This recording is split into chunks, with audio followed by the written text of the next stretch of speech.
मगर खुदा के लिए मेरे साथ गाड़ी में बैठे सियालकोट से बुढ़ियाने तक अगर 3 घंटे में पहुंच जाए तो मैं सियासत छोड़ दूंगा। मैंने कहा हमारी ये जरूरत है। वजीर आला साहब ने फरमाया कि ये सड़क बन जाएगी। फिर जलसा-ए-आम में कहा गया कि बनेगी। अब बात कहां पहुंची है? हमने अपनी तहसील की 5 सड़कें, ये बागोवाल रोड, ये जो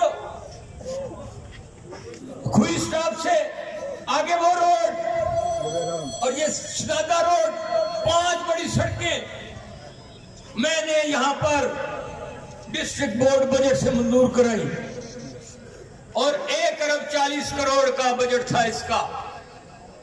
यहां से मंजूर हुई, कमिश्नर से हमने मंजूर कराई, उसके बाद पीएनडी से पंजाब बोर्ड से मंजूर कराई। मगर जब वे सड़कें बजट के मरहले में वजीर आला साहब के दफ्तर में गई तो वजीर आला साहब के इल्म में नहीं होगा, मैं बहुत दावे से कह रहा हूं। वहां बैठे हुए एक ब्यूरोक्रेट ने, जिसका दामाद अब यहां इलेक्शन लड़ रहा है, उसने मेरे 5 टाउन जो कि मैंने कहा कि मेरे लिए चिमंडे का सीवरेज का निजाम चाहिए, मेरे लिए क्लास वाले का सीवरेज का निजाम चाहिए, मेरे लिए शोकरवेट का निजाम चाहिए, मेरे लिए पसरूर शहर का निजाम चाहिए, मेरे लिए चुबारे का निजाम चाहिए। और ये सारे निजाम, ये मेरे जाती घर नहीं है। यहाँ पे, यहाँ आप लोग रहते हैं। मैंने कहा मुझे ये निजाम चाहिए। वजीर आला साहब ने अपने मीटिंग में मुझे कहा कि ये होंगे, उन्होंने हुक्म दिया कि हो जाएं। मगर वो शख्स जिसका दामाद यहां लड़ रहा है इलेक्शन, उसने जब बजट बनाया तो उसने हमारे सारे मंसूबों पे लकीर फेर दी। बड़ी शर्मिंदगी की बात हुई कि तहसील पसरूर रोड, जो कि सिर्फ 2 अरब रुपए से बडियाने तक बनेगी और उससे आगे 3 अरब का मंसूबा, तो जनाब ये बजट मेरे पास है। अगर किसी शख्स को जरूरत हो तो इसको पढ़ के देख लो कि इस 5 अरब में सिर्फ 20 करोड़ रुपया इस सड़क के लिए रखा गया। मैंने कहा ये जुल्म, ये मैं बर्दाश्त नहीं करूंगा। और कोई सीवरेज का स्कीम नहीं दिया गया। और जब मैंने कहा कि मेरे यहां गरीबों के बच्चे भूख से मर रहे हैं, आप पूरे मुल्क में दर्जा चहारम की नौकरियां दे रहे हैं, वजीर आला साहब ने कहा कि ठीक है जी आपकी होंगी। जनाब, एक चपरासी की नौकरी भी तहसील पसरूर को नहीं दी गई। जब ये सब कुछ हुआ तो मैंने कहा मैं वजीर आजम साहब से मिलकर बात करूंगा। उन्होंने तहसील पसरूर को अहमियत नहीं दी। मैंने वजीर आला से कोशिश की, कोई बात नहीं, इलेक्शन आ गया, लोगों में तुम्हारे लिए मैंने उनसे एक बात वाज़ेह कर दी कि मेरी तहसील के सड़कों के, सीवरेज के, सुई गैस के लिए 1 रुपया नहीं दिया गया, वापका के लिए 1 रुपया नहीं दिया गया। ये मैं बाबा से बलंद कह रहा हूं, ये बजट पढ़ लो। मैंने कहा ये फंड दोगे तो हम दिल खोल के पार्टी के उम्मीदवारों को वोट देंगे, वरना नहीं देंगे।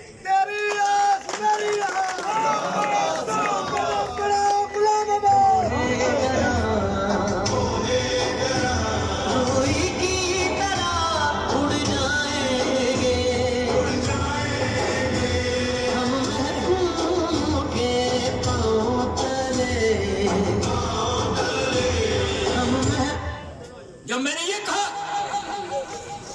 तो उनका ठीक है जी, आपको जो हमने गलियों नालियों के फंड दिए हम वो भी ले लेते हैं। मैंने कहा ले लो, मैंने कहा ले लो। तो वो जिसका दामाद लड़ रहा है उसने डिप्टी कमिश्नर को फोन किया कि इनके फंड खत्म कर दो। मैंने कहा कोई बात नहीं है। मगर जब मेरा एहतजाज आगे बढ़ा, वजीर आजम साहब तक पहुंचा, वजीर आला साहब तक पहुंचा, तो उन्होंने हुक्म दिया कि ये 30 करोड़ रुपए के फंड फौरन बहाल कर दिए जाएं।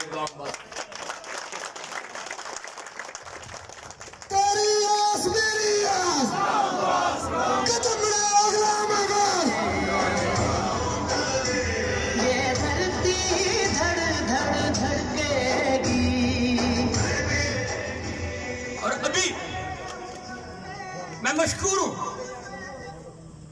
मैं वजीर आला का मशकूर हूं, मैं वजीर आजम का मशकूर हूं कि उन्होंने हमारे टेंडर बहाल किए, हमारे फंड्स बहाल किए। मगर बगैर सड़कों के फंड के, बगैर गैस के फंड के, बगैर सीवरेज के फंड से हमारा पेट नहीं भरता, हमारे भूखे नहीं आराम से सो सकते। हम बिल्कुल चलेंगे साथ। और मुझे फिर ये इत्तला दी गई रात को भी, आज रात को भी 12:30 बजे वजीर आला साहब के सेक्रेटरी साहब तशरीफ लाए, मेरे घर आए। उन्होंने कहा जी सुबह का जलसा है। मैंने कहा हाँ है। उन्होंने कहा जी कि कैंडिडेट की हिमायत, मैंने कहा जी करेंगे सब्जेक्ट टू द कंडीशन कि मेरी बसरू रोड के पैसे, सड़कों के पैसे, गैस के पैसे और सीवरेज के पैसे वजीर आला मुझे कह दे, डायरेक्टिव दे दे तो बिल्कुल भरपूर मदद करेंगे, वरना नहीं करेंगे।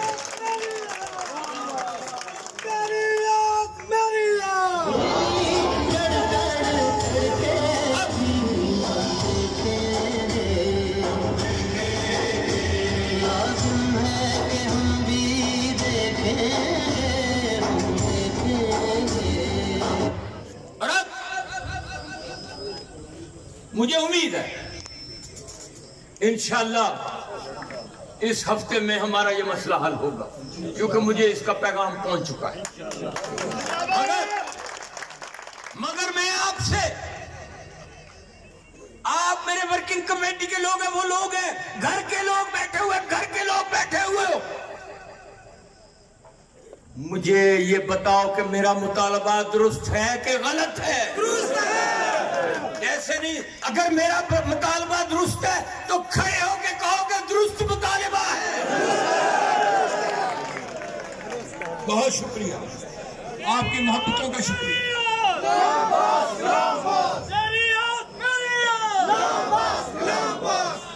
अब और मुझे यकीन है कि आपकी ताकत से, अवाम की ताकत से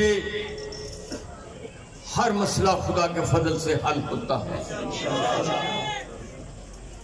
और मुझे अफसोस उस वक्त हुआ परवेज बाजवा साहब कि जब ये मैंने मुतालबा किया तो यहाँ के छोटे छोटे हिजड़े पिछड़े ओहदेदार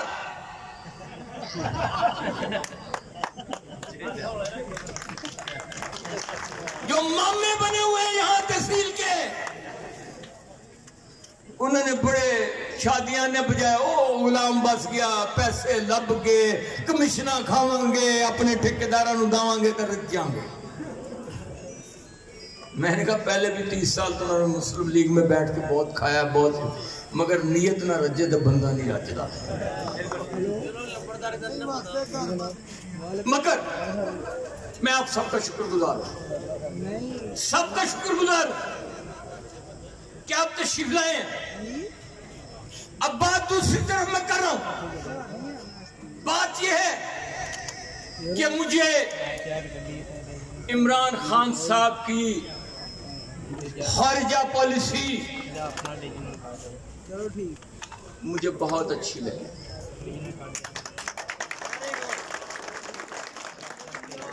तीन बातें हैं शबीर साहब, तीन बातें हैं जिसकी बिना पर मैं इमरान खान के साथ हूं,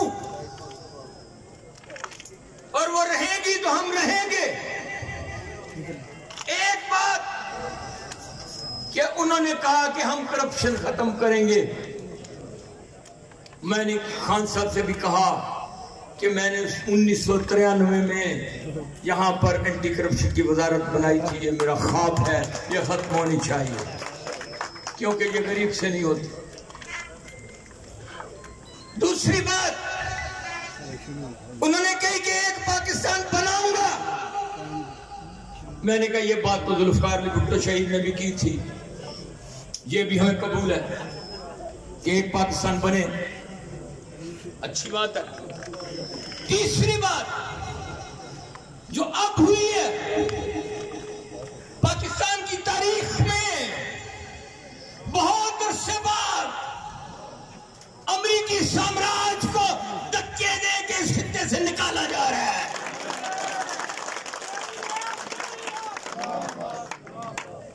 बहुत अरसे बाद जुल्फकार अली भुट्टो उसको निकालते निकालते खुद शहीद हो गया। क्या जो जमहूरियत के मामले हैं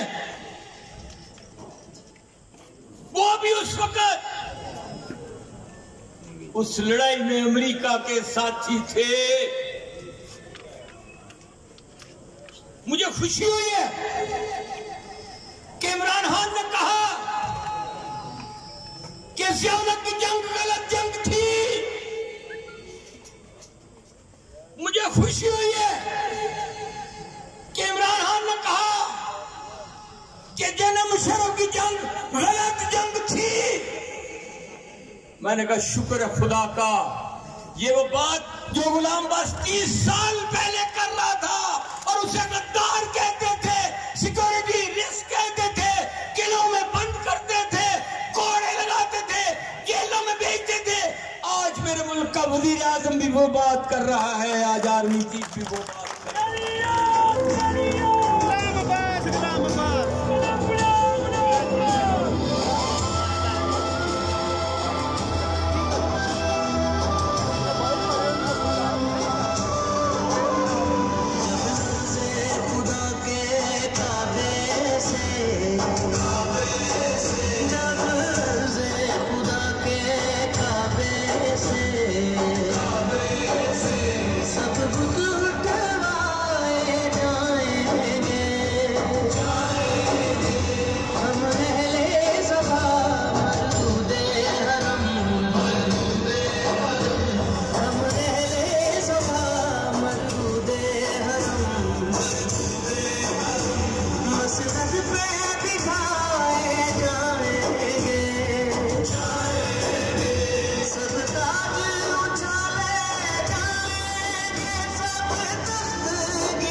जो बात करते करते भुट्टो शहीद हो गए,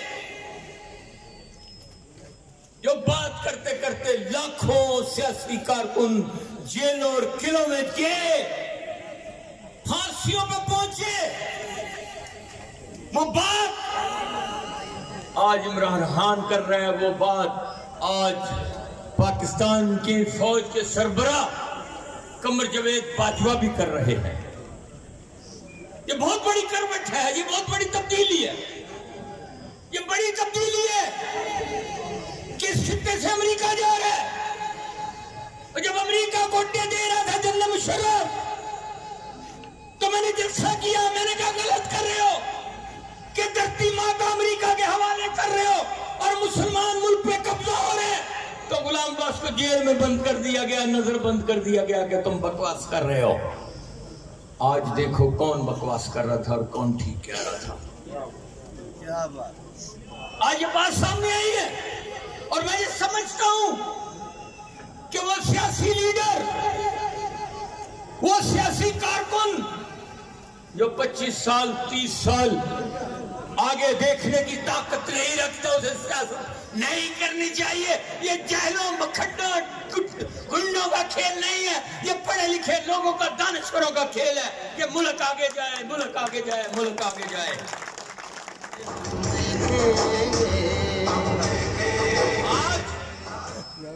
आज बड़ी अच्छी बात है, खान साहब ने कहा, रोज तारीफ करते हैं कि चाइना की पॉलिसी बहुत अच्छी जा रही है।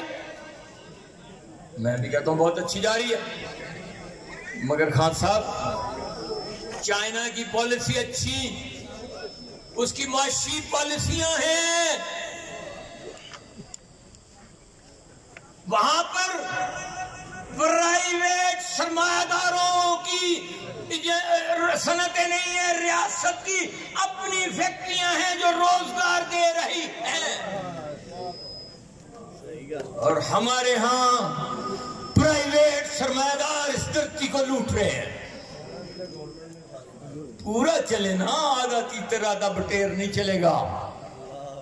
आए उस पॉलिसी की तरफ, रियासत की हमें उस मुताले में जाना चाहिए कि चाइना की रियासत ने रियासती अदारों को, जैसे हमारे यहां पीआई है, सीमेंट फैक्ट्री है, यहां पर स्टील मिलें हैं, कराची स्टील मिल है, बैंक है, ये कौमी मलकियत से पहले हमने ये सारे सरमायादारों को दिए।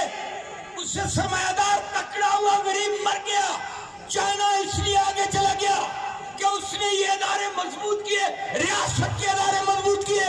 रियासत के अदारे मजबूत होने से वो 78 करोड़ लोग चाइना के अंदर गुर्बत की लकीर से बाहर निकाल लिए उसने अपनी माशी पॉलिसी से। अगर हम आज उसकी बात करते हैं तो उसकी माशी पॉलिसी की तरफ भी हमें जाना होगा।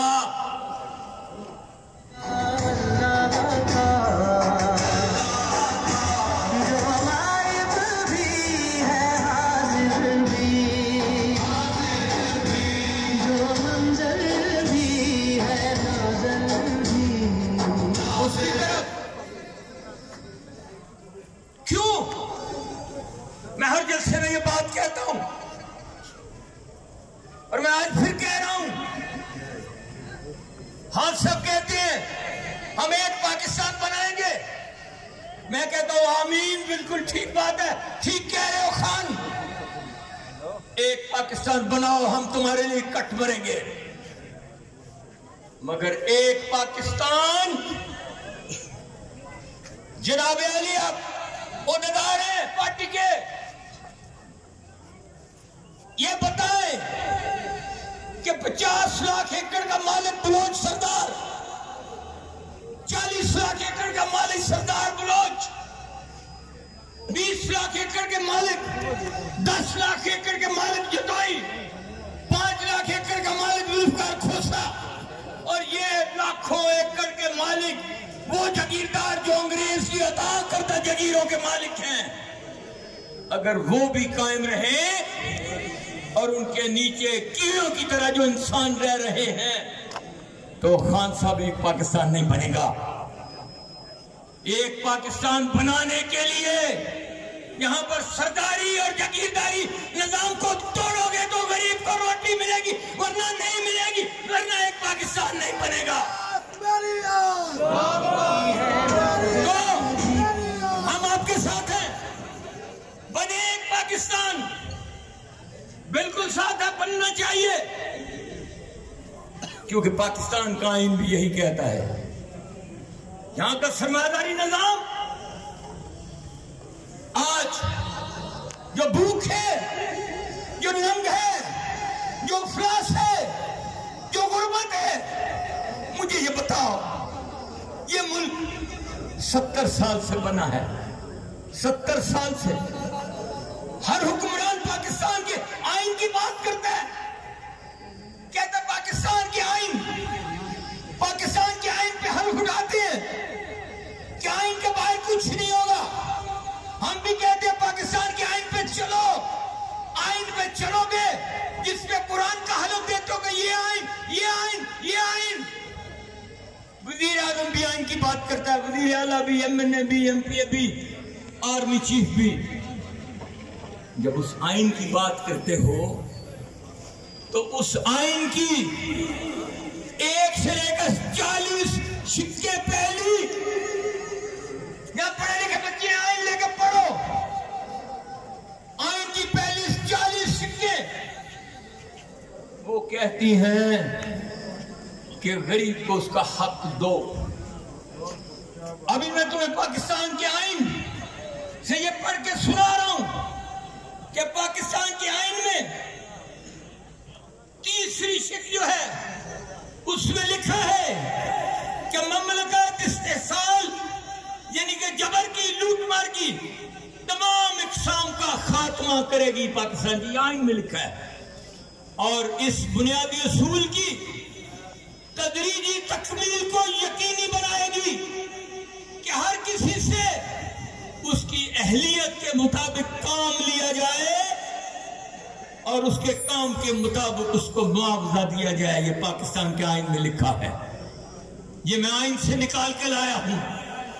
और फिर पाकिस्तान के आइन में लिखा है शिक 38 में, डी शिक में, कि उन तमाम शहरियों के लिए जो कमजोरी, बीमारी, बेरोजगारी के बायस मुस्तकिल या आर्जी तौर पर अपनी रोजी न कमा सकते हो, बलिहाज़े जिन्स, जात, नस्ल, बुनियादी जरूरियात जिंदगी मसलन खुराक, लिबास, रहाइश, हुकूमत की जिम्मेदारी है कि वो पूरी करे। ये पाकिस्तान का आइन है,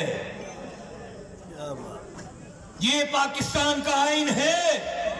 मैं पाकिस्तान के हुक्मरानों से, हुक्मरान तबकों से, पार्लियामान में बैठे हुए हिजड़ों, मशकंडों, गुंडों, बदमाशों से, जहालत की पंडों से, जिन्हें स्वयं एक दूसरे को गाली गलौज के अलावा कुछ नहीं आता, जो टीवी पे भी बैठते हैं तो गालियां, बाहर निकलते हैं तो गालियां।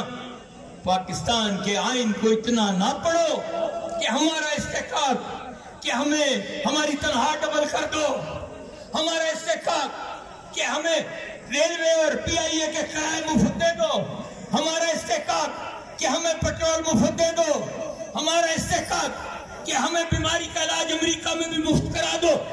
ये सारी बातें तो तुम जानते हो। मेंबरान असेंबली अपनी जाती फायदे के आगे अवाम के लिए जो आइन में लिखा है उस पर भी बात करो। जिनने तुम्हें भेजा है, ये क्या कहता नवाज शरीफ कहता है, वोट की इज्जत नहीं, मैं कहता हूं वोटर की इज्जत, वोटर की इज्जत, वोटर की इज्जत करो। वोट तो एक कागज का पुर्जा है, उसको क्या करना है तुमने? क्या बात।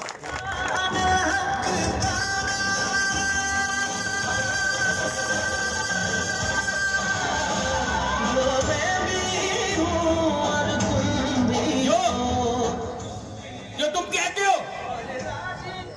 वोट की इज्जत, इसलिए कि वोट से तुम हुक्मरान बनते, तुम्हारे लूटमार के निजाम चलते हैं, तो तुम वोट की इज्जत कर लो। मगर जब वोटर की इज्जत की बात आएगी तो फिर पाकिस्तान के आइन के मुताबिक आएगी कि बेरोजगार को रोटी, कपड़ा, मकान देना पाकिस्तान की रियासत की जिम्मेदारी है। ये आइन में लिखा है। इसके ऊपर असेंबली में क्यों लड़ाई नहीं होती, क्यों बात नहीं होती, इसका बिल क्यों नहीं पेश किया जाता? क्योंकि जब रोटी, कपड़ा और मकान देंगे, जब गरीब को रोजगार देंगे, तो फिर वो रोजगार सरमायादार का पेट फाड़ के निकलेगा, जागीरदार की जागीर छीन के निकलेगा। और वहां तो सारे उनके टाउट एजेंट और दलाल बैठे हुए, कैसे कहे वो? अब समझ आई तुम्हें कि गुलाम अब्बास के लिए पार्लियामेंट के दरवाजे क्यों बंद है? समझ आई है? ये बुनियादी सवाल है जो उनको तंग करता है। ये बुनियादी बात है जो उन्हें बहुत परेशान रखती है कि ये पार्लियामान में आएगा तो ये आइन पर अमल की बात करेगा, ये आइन जो इस मुल्क की तमाम सियासी जमातों ने बनाया, मैंने नहीं बनाया। ये आइन जिसके ऊपर हर एमएलए हलफ लेता है, हर एमपी हलफ लेता है। मैं तो आइन से बाहर नहीं जाना चाहता, मैं तो आइन के अंदर की बात करता हूं, मगर आइन के अंदर भी नहीं वो बर्दाश्त करते। आइन उतना पढ़ते हैं जितना उनके फायदे में हो, हमला मांडा उनके पेट में जाए तो आइन पसंद है, वरना आइन पसंद नहीं है। इसलिए मेरा कहना यह है कि जो 74 साल से मुल्क बने, ये क्या निजाम है? ये स्कूल गरीब का बच्चा बीकन हाउस में बच्चे को भेज सकता है? नहीं। वो सिटी स्कूल में भेज सकता है? वो लाहौर ग्रामर में भेज सकता है? वो पंजाब स्कूल में भेज सकता है? और जब इस मुल्क के 90% लोगों के लिए तुमने तालीम का निजाम और रख दिया है, क्या बात। वो निजाम लाओ जो मजदूर का बच्चा भी पढ़ ले। अल्लाह, वो जिम्मेदारी है रियासत की, वो उसको पूरा करे।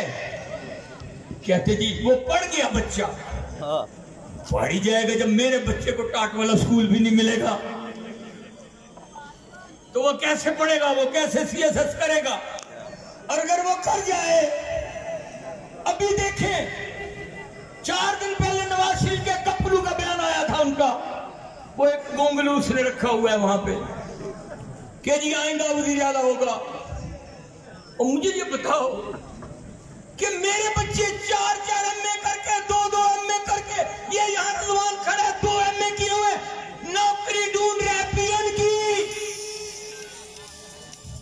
यहाँ मेरे गरीब को दर्जा 4 की चपरासी की नौकरी मुयस्सर नहीं है, और हुक्मरान तबके पैदा करते हैं बच्चे को हमारे सर पे इक़्तिदार पे बिठा देते हैं। अब ये नहीं चलेगा, हम नहीं चलने देंगे।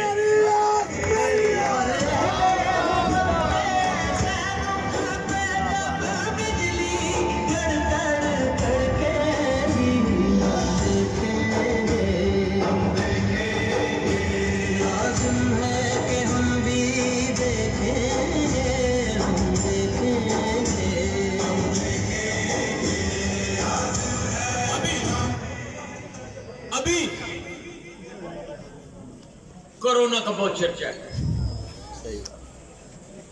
बिल्कुल एहतियात करनी चाहिए। हुकूमत बिल्कुल ठीक कहती है, एहतियात करनी चाहिए। मैं खुद कोरोना का मरीज रहा हूं 3 महीने। मुझे डॉक्टर ने कहा पब्लिक में नहीं जाना,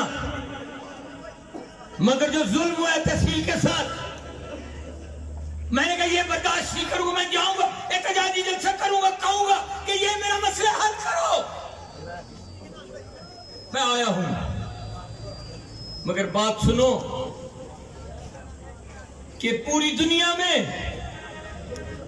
हर 1 मिनट में, शबीर सियाल साहब, हर 1 मिनट में पूरी दुनिया में कोरोना से 7 आदमी मरते हैं हर 1 मिनट में। और भूख से कितने मरते हैं? हर 1 मिनट में 11 लोग भूखे मरते हैं, भूखे। तो फिर कोरोना से बड़ी बीमारी तो भूख है, गुर्बत है। गुर्बत में, भूख में 11 लोग मरते हैं हर 1 मिनट में दुनिया में, कोरोना से 7 मरते हैं। और मैं कहता हूं खुदा का शुक्र है कि कोरोना अमीरों को भी हो जाता है। अगर कोरोना सिर्फ गरीबों की बीमारी होती, जैसे टीबी गरीबों की बीमारी है, यरकान हेपेटाइटिस गरीबों की बीमारी है, जो कि खरीद के पानी नहीं पी सकते, तो कोरोना के ऊपर भी कोई डंके ना चलते, कोई ना रोता, कोई ना पीटता, क्योंकि गरीब मरने से, गरीब के मरने से हुक्मरानों को कोई दुख नहीं होता, जितने मर्जी मरे। ये कीड़े मकोड़े समझते हैं हम लोगों को।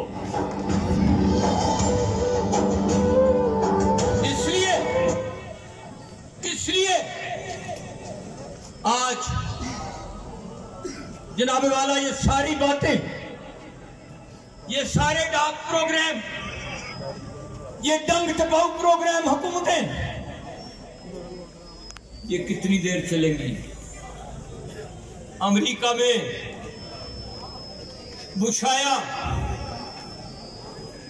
उसके मुकाबले में जर्मी कोमल, उसने जब माशी प्रोग्राम दिया तो उन्होंने उसको नहीं, उन्होंने हेनरी को ले आए, वही प्रोग्राम बर्बाद हो गया लंदन में भी। मगर ये माशी निजाम है दुनिया में नहीं चलेगा या बदलेगा, क्योंकि भूखे नंगे अफलास है, गुर्बत है। मैं रियासत से पूछता हूं, पाकिस्तान की रियासत को, कि हम तुम्हें टैक्स देते हैं तो क्या वजह है? ये पाकिस्तान के आइन में लिखा है, आइन में लिखा है। मैं नहीं कह रहा, आइन कह रहा है, आइन कह रहा है ये कि पाकिस्तान की रियासत की जिम्मेदारी है कि वो घर दे, वो इलाज दे, वो तालीम दे, वो रोजगार दे। ये आइन कह रहा है। नहीं मानते तो आइन को फाड़ के फेंको, जैसे जियाउल ने कहा था फेंक दूंगा। अगर मानते हो तो फिर पाकिस्तान की आइन पे आओ। वो कहता है कि रोटी दो, कपड़ा दो, मकान दो, रोजगार दो। आइन कह रहा है, मैं नहीं कह रहा। तो फिर पाकिस्तान के आइन पे आओ। तो पाकिस्तान के आइन पे आते हो, आना पड़ेगा, क्योंकि हम टैक्स, 1 लीटर पेट्रोल के ऊपर 50 रुपए टैक्स चलता है करीबन, जो कि सरमायादार भी देता है और गरीब भी देता है। जब हम टैक्स देते हैं तो फिर क्यों हमें यह कहा जाए कि जनाब तालीम लेनी है तो सरमायादार से खरीदो, सरमायादार के स्कूल में जाओ, क्योंकि मेरे मुल्क के 80% गरीब तो उस स्कूल का मुंह भी नहीं देख सकते। कहते उधर जाओ। अगर मेरी मां बीमार है तो मुझे कहते हैं वो दरीस अस्पताल, वो चोरों डाकुओं के अस्पतालों में जाओ, तुम्हारी खलड़ी उतारे वो। तो रियासत किस लिए? आइन कहता है कि रियासत दे, मैं नहीं कह रहा। अगर हमने मकान बनाने तो हम लैंड माफिया के पास जाएं, जो कि 50 लाख का एकड़ लेके 2 करोड़ का कनाल बेचे। तो रियासत क्या करती है, हुकूमत क्या करती है? किस लिए? क्यों हुकूमत करते हो? क्यों टैक्स लेते हो? क्यों महंगाई करते हो? महंगाई हम बर्दाश्त करते हैं। हम जब ये सब कुछ बर्दाश्त करते हैं तो फिर रियासत को पाकिस्तान के आइन के मुताबिक चलना होगा, उसके बगैर नहीं चल सकता और ये आइन की तरफ जाना होगा। और मैं आज तुमसे ये बात कह रहा हूं कि गुलाम अब्बास मर सकता है अपनी बात से पीछे, ना कभी जिंदगी में हटाया ना हटूंगा। मैं तुम्हारे साथ हूं, तुम्हारा साथी हूं।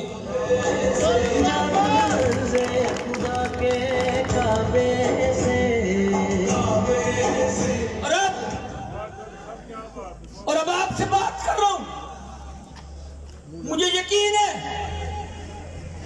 इंशाअल्लाह ताला जब वजीर आजम साहब से बात होगी तो यकीनी तौर पर आपके मुतालबे तस्लीम होंगे और आपकी कुव्वत मेरी ताकत का बायस है, आपकी मोहब्बत मेरी ताकत का बायस है। आपने मुझे मैंडेट दे दिया है, यकीनन कभी गद्दारी नहीं करूंगा, ये बात बिल्कुल क्लियर है। सब दोस्त बैठ जाओ, 1-2 रोज में फैसला हो जाएगा, इंशाल्लाह मुस्बत होगा, मुझे यकीन है। और मैं आपसे ये बात कह रहा हूं कि ये डूबता हुआ मुल्क, इसको गरीब चलाएंगे तो चलेगा, नौजवान चलाएंगे तो चलेगा। जनाब मेरी धरती के 65% नौजवान अपने हाथों में डिग्रियां लेके घूम रहे हैं, नौकरियां नहीं है। तो हमें ऐसी मुआशी पॉलिसी बनानी होगी कि गरीब के बच्चे को रोजगार मिले। तो आप आज मैं तुमसे एक बात पूछने वाला हूं कि हाथ उठाकर खड़े होकर इस बात का इकरार करो कि अपने मुतालबात की आखिरत तक लड़ोगे